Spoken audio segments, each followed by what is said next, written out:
دوم بەڵێنی خی پەروەردگار ولا يحيق المكر السيء إلا بأهله لسورة فاطر آية 33 دەفەرمێ دڵنیابن فێڵ و پیلانجێڕی یەکەم جار لە خسەری خاوەنەکەی دەدا و سەری دەخوا.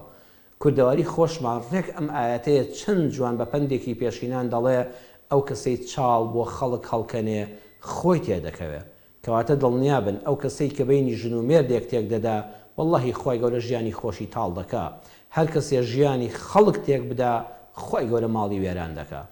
سێم خی پەروەردگار دەفەرمێ فمن نكث فإنما ينكث على نفسه لسورة الفتح آياتي ددا خواهي پروردگار دفرمي هر کسی پیمان بشکێنێ زەرەری ئەو پەیمان شکێنیە یەکەم جار بۆ خۆی دەگەڕێتەوە. با ئەگەمان لە خۆمان بێ چەند جار پەیمانمان داوە بە خوای پەروەردگار ئەبینی کەسێک نەخۆشە ئەڵێ خوای جان بەس دەم نەخۆشیە ڕزگارم بێ و شیفام بدەی و جەستەم ساغ بێتەوە بەڵێم بێت تۆ چیت پێخۆشە ئەوە دەکەم واز لە هەموو بێشەرعەکان دێنم. خوێندکارێکە دەڵێ خوای پەروەردگار بە ئامانجەکەی دڵم بگەم ئەو نمرەیە کە لە دڵمایە ئەو کۆلێژەی کە بە تەمام لێ بخوێنم ئەو نمرە بەرزە بەدەست بێنم و بچمە ئەو کۆلێژە ئەو پەیمانگایە کە دڵخوازی خۆمە پەروەردگارە شەر بێ نوێژەکانم نەفەوتێنم. خوشکێکە دەڵێ بڕواتان هەبێ ئەمجل لە ناشەرعیانەمدا دەنێم باڵا پۆشێکی شەرعی و دیندارانە دەکەم.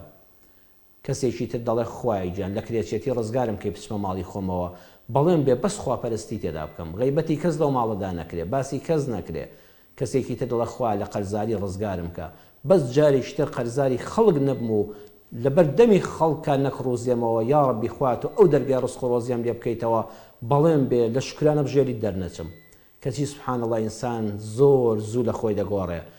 خوێندکار و قوتابیەکە بە دڵی خۆی دەگا کەسەکە بە دڵخوازی خۆی دەگا و هاوسەرگیری دەکا کەچی دوایی سەیەکەی لە چکەکەشی ناکا و حیجابەکەش ناکا ئەوەی تری لە کرێچێتی و لە هەژاری و لە فەقیری و لە قەرزاری ڕزگاری دەبێ سبحان الله سەیدەکەی زمانی لە جاران خراپترە.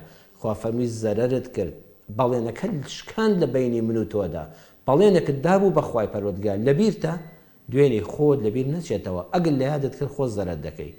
بەڵێنمان داوە لە نێوان خۆمان و خەڵکە کابراڵە دەرچم بۆ پەرلەمان تۆ بەس دەنگم بدەیە ئەم دنیاە ئەم کوردستانت بۆ دەکەم بە شامی شەریف بەهار لە ئەژنۆیە ئێتر جارێشکە دەست ناکەی بە گیرفانی خاڵیدا بەڵام بەخوا لە ناخی خۆ ئەدڵێت تۆ بڵێ دەرچم بەخوا بەشی حەو پشتم دزی دەکەم تۆ حال بۆ خۆت پەنجە لە مەرەکە هەڵکێشە مادەم ئەمنێتە لە دڵیایەتی واللهی فێڵت لە خەڵک نەکرد فێڵت لە خۆت کرد. پەروەردگار دەفەرمێ ئەم فێڵ و تەڵەکەیە لەم دنیادا ڕیسوات دەکا ئەوانەی کەوا چوونە سەر کورسی دەسەڵات لە نێتی دڵیاندا نەبوو خزمەتی خاک و خەڵک بکەن بەس نێتی ئەوان هەبوو موچەی چەور و باڵا بخۆن بزانە چەند ڕیسوان لە ناو خەڵکە خەڵک چەند بە بێڕێزی سەیریان دەکا هیچ کەسایەتی و ڕێزێکیان نەماوە. بەڵام ئەگە کەسێکیش لە نێتێکی خاوێنە بڕیاری دابێ ئەم پۆستە وەرگرم بۆ ئەوەی خزمەتی فەقیر و هەژار و هاوڵاتیان و نیشتیمانەکەی خۆم بکەم ئەوەندەی دەسەڵاتی هەبوو ئەوەندەی توانای هەبوو درێخی نەکرد سەیدەکەی خوای پەروەردگاری پشتیوانی لێ دەکا و ئەجریشی بۆ دەنووسێ. چاکەکان ئەوانەی وەفا بە عەهدەکانی خۆیان دەکەن چاک دەکەن. کەسێک بەڵێنی هاوسەرگیری بە کەسێک دەدا کوڕێکە بە کچێک دەڵێ بەڵێن بێ هاوسەرگیری بەیەکەوە دەکەین بەڵام لە ناخی دڵا ئەمە وەکو گورگێک پەلاماری ئەم کچە دەدا و دڵسافی و دڵپاکیەکەی دەخۆزێتەوە دوای ئەوەی کەوا کاتێکی پێبەسەر دەبا ژیانی خۆی لەگەڵ ئاسوودە دەکا ئەنجار لە دوای هەرنان ناسم خوا حافیزت بێ خوا لەگەڵ بێ بدەچێت لەگەڵ کچێکەدا پەیوەندی دەبەستێ تۆ بەڵێنت پێدا بوو هاوسەرگیری لەگەڵا بکەی بە شەرعی خوای پەروەردگار بەدابوو نوریتی کۆمەڵایەتی کوردەواری بچی دەستی باوک و دایکی ماچکەی و بیهێنێ خانەی هاوسەری خۆتەوە فێڵت لێ کرد دڵنیا بە ئەو چاڵەی بۆ ئەوەت هەڵکەن ژیانی بەختەوەری بە خۆتەوە نابینی. هەر کەسێ دەستی کەسێکی بڕی بێ بۆ ئەوەی هاوسەرگیری لەگەڵا بکەوە فێڵی لێ کرد بێ ئەگەر چەند جاریش هاوسەرگیری بکە دڵنیا بن خۆشی لە ژیانی هاوسەری خۆی نابینێ. بەڵێ بەڕێزان هەر کەسێ تەداخولی ژیانی خەڵک بکە سێ نیشانەی هەیە.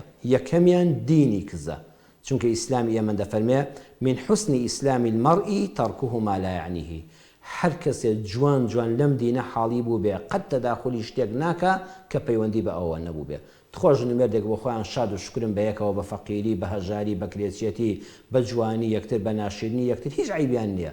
تۆی مسلمان ئەگەر مسلمانی ڕاستەقی نەبی دین و ئیمانەکەت کز نەبێت چیت داوە لە ژیانی ئەوان فليقل خيرا أو ليصمت. أجد دعاءك خير وبركتي عن بودك بلي يا ربي بيك وخوش بخت بن يا ربي جان تان خوش بخوا بركت بخاطر جان ومال حالتانوا تام قصة خير بك أم دعاء خير بك دليان خوشك أجد نايزاني دمت خيري بياونيا فليصمت دكاك بدنگ با أجد شوية مالي خلق وقصة فريمة دبينيانا أو دين كزية ئەو کەسانە ئیمانیان زۆر کزە کە تەداخلی ژیانی خەڵک دەکەن. دووەم بێکاری بەخوا هەر کەسێک خەریکی کاری جوان و چاک بێ هەر فریای ئیشەکانی خۆی دەکەوێت. زۆربەی ئەوانەی کەوا تەداخلی ژیانی ئەم ژن و مێرد و ئەم و ئەو دەکەن نیشانەوەی بێکارن.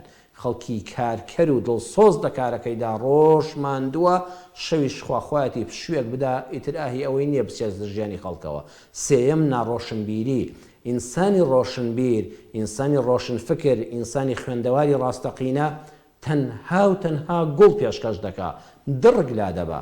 ئەو کەسانەی لەگەڵ ڕێزمدا بڕۆی جەنابتان تەداخلی ژیانی خەڵک دەکەن دڕک دەخەنە پەرپێی خەڵک خەڵکی دەخەنە چاڵەوە ژن و مێرد لە یەک دەکەن ژیانەکان تێک دەدەن دڵنیابن نیشانەی ناڕۆشنبیر بوونە. جا ڕۆشنبیریش بە خوێندەواری نییە هەیە خوێندەواری هیچ نییە ناتوانێت بخوێنە بنووسێ بەڵام حتا بڵێ ڕۆشنبیرە حتا بڵێ ڕۆشنفکرە حتا بڵێ ئینسانێکی موسەقەفە کەسی شەیە شەهادەی باڵاشی هەیە بەڵام سەیدەکەی دڕک فڕێدەدا ئەمە باڵایی شەهادەکەی خوێندەواری و نووسین و کتێبەکەی نایکا بە ئینسانێکی ڕۆشنبیر چونکە جوانی پێشکەش نەکرد.